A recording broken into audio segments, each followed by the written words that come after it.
for Japan still remains open the issue of regaining their authority after the Second World War. Of course, to learn the experience of transformation, especially post-war modernization of such countries, very successful, such as Japan and Southern Korea, yeah, we should do that.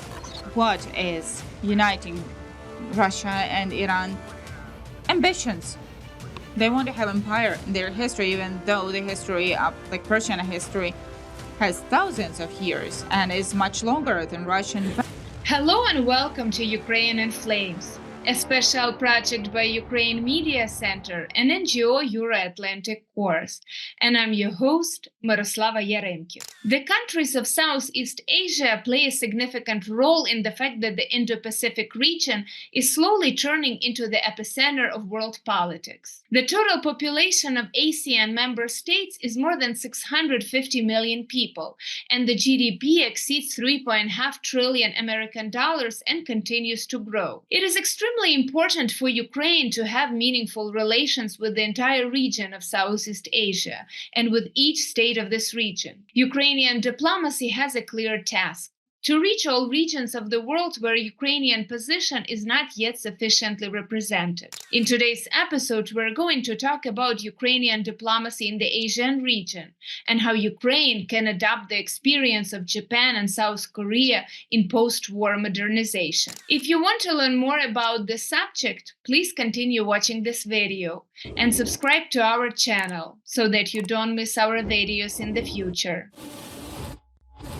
In terms of support for Ukraine, Japan is trying to play perhaps the biggest role among Asian countries. Why does this happen? According to the chief consultant of the National Institute of Strategic Studies, Alina Hrytsenko, the personal factor of Prime Minister Fumio Kishida as a politician and his personal views and feelings on the issues of aggression and injustice are very important. In addition, the Japanese want to show solidarity with their main allies and above all the USA. Let's hear more on Japan's motivation to help Ukraine after the full-scale Russian invasion. What is the motivation for Japan? Why did it happen this way? As far as, for example, if we compare the level of diplomatic interaction and the level of activity of Japan from the beginning of war, that is since 2014, they were not involved that actively, to the so-called Ukrainian issue, as it is sometimes mentioned in some media in Asian countries. When the annexion of Crimea happened, Shinzo Abe was the prime minister at the time, and even though Japan judged the actions of Russian authorities, at the same time, they did not reduce cooperation with the Russian Federation. They did not have active reaction as in 2022, and according to some data, I did not calculate, but according to some data, Shinzo Abe and Vladimir Putin was the politician Shinzo Abe met the biggest number of times.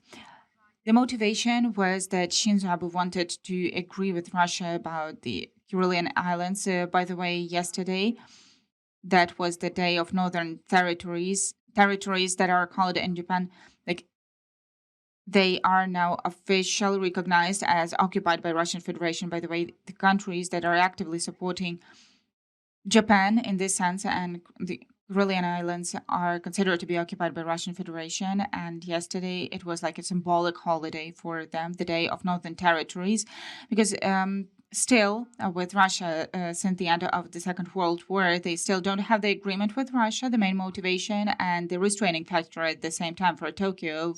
Since 2014, they wanted to reach an agreement with the Russian Federation about the status of Kurilian Islands. And the other situation, which is really relevant still now, is participation of the campaigns in gas campaigns on territory of Russian Federation, because Japan, as an island state, 97-98% is dependent on import of resources, and in some gas projects like Sakhalin 2 and others, Japanese companies are still having some share in these companies, like approximately 10%, and the end beneficiary is the Ministry of Trade and Industry of Japan. So this is the key interest, and Japan is not ready to sacrifice that.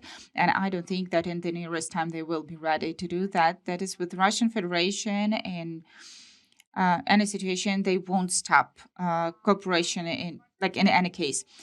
Since 2022, the situation changed dramatically. Therefore, we can say that very important is the personal factor. That is, Fumio Kishida, as a politician, his personal views on issues and problems. And what is also important in context of motivation of Japan in the context of Ukrainian and Russian war is that they want to be together with their main allies, that is the USA and also some European countries. And another important factor is the issue of the image, because for Japan still remains open the issue of regaining their authority after the Second World War. Of course, we don't feel it as acute as they feel that in Asia, but still in some countries, in some Asian countries, especially Southern and Eastern Asia, those that were occupied by Japan during Second World War, they still feel and sometimes openly say certain level of mistrust and skepticism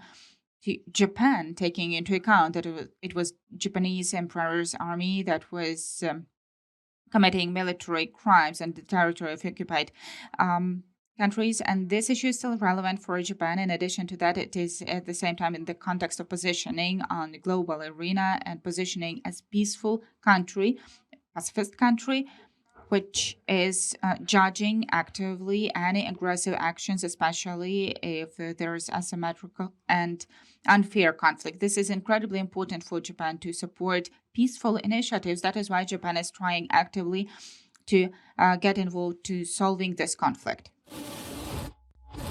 Studying the experience of post-war modernization of Japan and South Korea is certainly worthwhile. But one must realize that it is unlikely that Ukraine will be able to fully reproduce it, believes political analyst and associate professor at the Department of Sociology and Political Sciences of the National Aviation University, Valentyn Gladkykh. Let's hear what he has to say. Of course, to learn the experience of transformation, especially post-war modernization of such countries, very successful, such as Japan and Southern Korea, yeah, we should do that.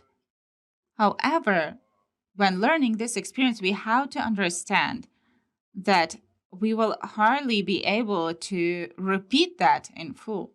That is what I'm going to speak about further on, even though there is one element which, of course, took place. And I think that it's almost like the structural element that created the system, which determined the success of all those transformations. And partially it can be implemented in Ukraine, but only partially, because there's a whole range of new obstacles that make it impossible. I mean, those steps that were made by Japan and Southern Korea in order to be able to achieve what they achieved. So if we look at successes of these both countries, then first of all, to a significant extent, they were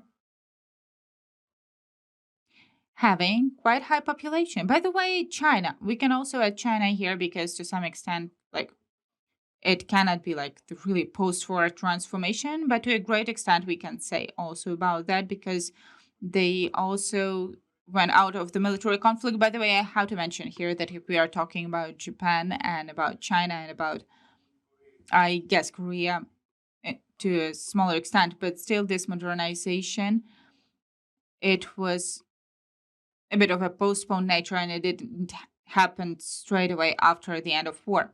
So if we look at how the things happened there, I mean, all this transformation, then the preconditions were like the great resource of the workforce and a huge potential that this workforce had for urbanization. That is at the beginning of transformation. All the named countries, I guess Japan to a small extent, but two others, they were with a huge rural population. And the first step was land reform.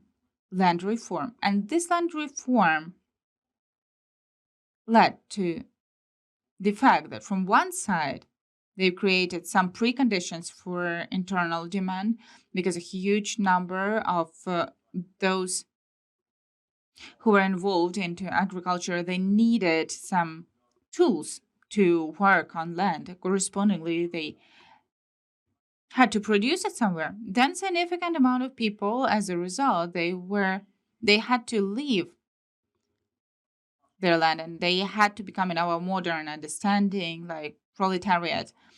And of course, all of that promoted the, I would say, like repeated industrialization, cheap workforce. Let us be honest. All of that was meaningful. Can we implement that in Ukraine? I don't think so, because as of today in Ukraine, first of all, is happening and happened depopulation to a great extent. Secondly, even as of today, Ukraine is one of the most urbanized countries in the world.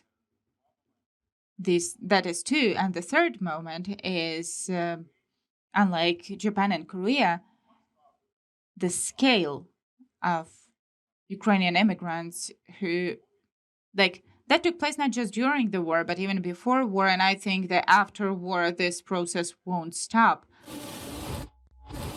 Over the past 30 years, relations between Ukraine and Iran have gone from an ambitious partnership to a complete collapse. Independent Ukraine tried to develop economic cooperation with Iran as deeply as possible. Despite a number of successful joint projects, this relationship was accompanied by scandals and schemes, which eventually brought the two countries to the brink of rupture. And it is time to think about whether Ukraine helped the development of Iranian technologies, which they can now use against Ukrainians. Professor at the Department of International Relations, Information and Regional Studies of the National Aviation University, Maxim Yali, will elaborate more on that.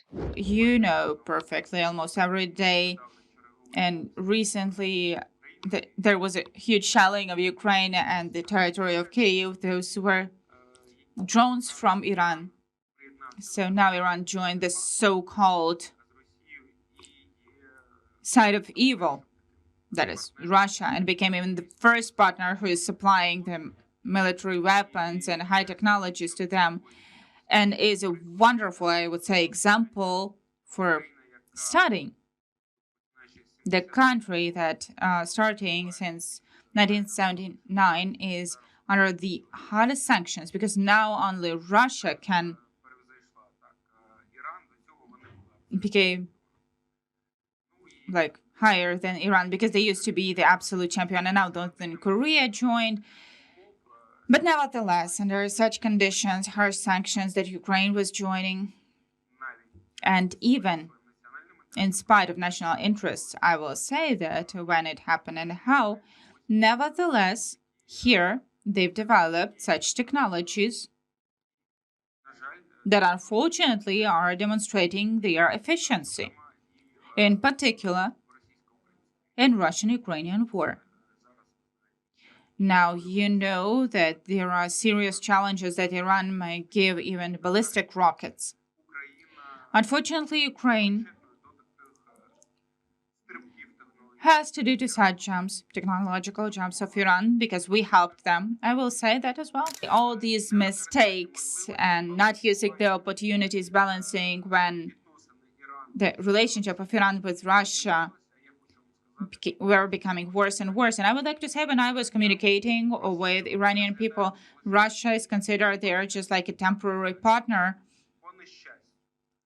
because of bad luck, kind of, so to say. And when Russia in 2010, when Medvedev was trying to reload relationship with the USA, they introduced sanctions and they supported them. That was a huge hit to Iran because they were considering that as a kind of hitting their back, and they have, just in the same manner, they have their historical memory. If you want to offend Iranian people, call them Arabic people. That is the biggest offense, because Persian, like, what is uniting Russia and Iran?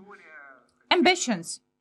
They want to have empire in their history, even though the history of, like, Persian history has thousands of years and is much longer than Russian. But softly speaking, Like there are some historical narrative, when the so-called Iranian lands were taken to the control of Russia in 19th century, Armenia, Azerbaijan. All those were territories of Persian Empire. But we have what we have, and let us say so. Like we have to draw conclusions from our mistakes. Because one of the conditions of progress is analysis of the events that led to crisis. As you know, war, in other words, is considered to be continuation of policy when it's impossible to achieve diplomacy. You've been watching a special project by Ukraine Media Center and Euro-Atlantic course dedicated to the Russian-Ukrainian war, Ukraine in Flames. In the description under this video, you can find information on how you can help Ukraine fight Russian aggression. If you find our work useful, please like and share this video. Slava Ukraini!